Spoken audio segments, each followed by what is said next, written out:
Hello, commerce bacha. Welcome back to this class. I hope you all are good. Today I am going to start the next chapter. Chapter name is Retirement of Partner. साझेदार का अवकाश ग्रहण. What is a retirement of partner? तो जब partner इस अपनी firm से किसी भी प्रकार के रिलेशनशिप नहीं रखना चाहता है और उसका जितना भी हिसाब किताब है उसको ले लेता है और फर्म को छोड़ देता है, इसे कहेंगे रिटायरमेंट ऑफ पार्टनर, साझेदार का अवकाश ग्रहण करना। लेकिन जब भी वो रिटायरमेंट लेगा तो उसको इतना राइट्स है कि वो अपने एग्जिस्टिंग पार्टनर को एक नोटिस देगा और उसमें ये डेट लिख करके देगा कि इस डेट को मैं रिटायरमेंट ले लूँगा। तो उसे अपने एग्जिस्टिंग पार्टनर को क्या देनी होती है? नोटिस देनी होती है। तो इसी को क्या कहेंगे? Retirement of partner. अब देखो किन किन कारणों से, रीजन ऑफ वेज, इसमें लिखा गया modes and ways of retirement. किन किन कारणों से, क्या रीजन होते हैं कि पार्टनर रिटायरमेंट ले लेता है? पहला, एक तो रीजन ये है, अगर उसके अपने एग्जिस्टिंग पार्टनरों से म्यूचुअल अंडरस्टैंडिंग नहीं बन रही है तो वो रिटायरमेंट ले सकता है। सेकंड, कोई हेल्थ इशू है उसके पास तो वो रिटायरमेंट ले सकता है।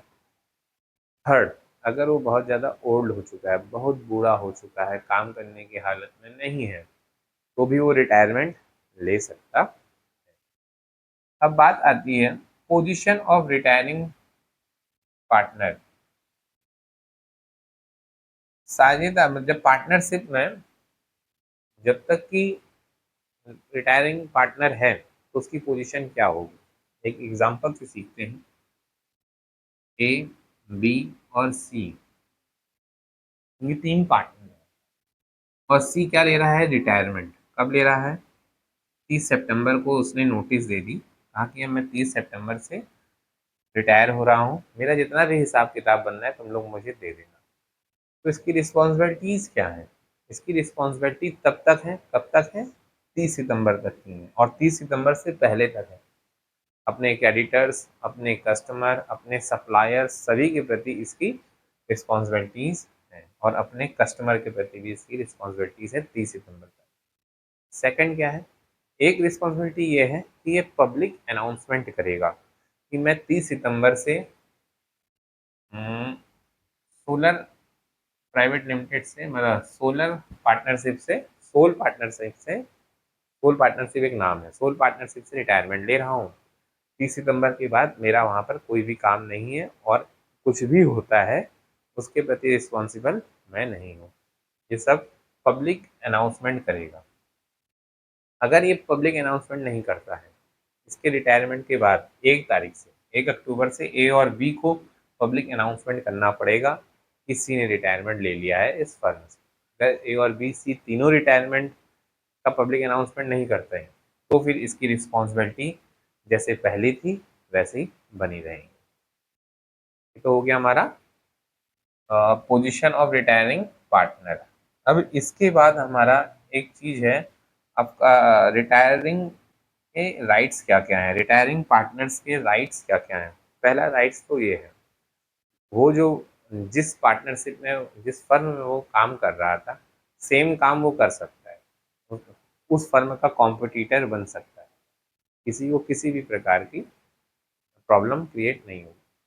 और दूसरा दूसरा राइट्स ये है, अगर रिटायरमेंट के समय सी के फर्म के प्रति 5 लाख रुपए बन रहे हैं, कितने रुपए बन रहे हैं? 5 लाख रुपए हैं, या 5 लाख रुपीज मुझे फर्म को पेड करने हैं। किसे पेड करने हैं? सी को। तो अगर पेड नहीं कर पा रही है फर्म, तो पहला क्या, इसको पर ईयर 6% की रेट से क्या दिया जाएगा? इंटरेस्ट दिया जाएगा। ठीक। और दूसरा क्या किया जाएगा, अगर इतना नहीं देते हैं तो कैपिटल रेशियो के हिसाब से, किस रेशियो से? कैपिटल रेशियो के हिसाब से इसको प्रॉफिट में शेयर दिया जाएगा जब तक कि इसके पूरे 5 लाख रुपए नहीं दे दिए जाते हैं। ये दो राइट्स हैं। ठीक, बात समझ में आई गई होगी, नहीं आई होगी तो रिवीजन कर रिपीट करना। अब आओ एक चीज और करते हैं।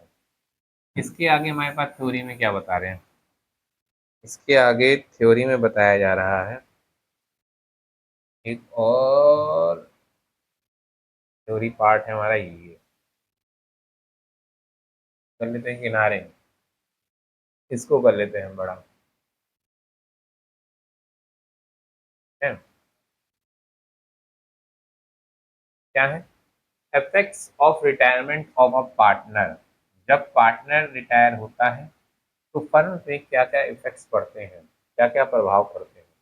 पहला क्या बता रहा है, जैसे ही पार्टनर रिटायर होगा तो पुरानी पार्टनरशिप अपने आप फिनिश हो जाएगी, कंप्लीट हो जाएगी और न्यू पार्टनरशिप स्टार्ट हो जाएगी। ठीक, क्या होगा, जो पुरानी पार्टनरशिप है वो अपने आप समाप्त और new partnership start. Second point क्या बताया जा रहा है, जितने भी प्रॉफिट होंगे, जनरल रिजर्व होंगे, सबको एडजस्ट किया जाएगा। क्या किया जाएगा, जितने भी प्रॉफिट्स होंगे, जनरल रिजर्व होंगे, उन सबको क्या किया जाएगा, एडजस्ट किया जाएगा। थर्ड बता रहा है फर्म के एसेट्स एंड लाइबिलिटीज का रिवैल्यूएशन किया जाएगा, इट्स मीन रिवैल्यूएशन अकाउंट बनाया जाएगा। फोर्थ क्या बता रहा है, वैल्यूएशन, फर्म की गुडविल का वैल्यूएशन किया जाएगा और रिटायरिंग पार्टनर के हिस्से में जितनी भी गुडविल आएगी उसको पेड की जाएगी।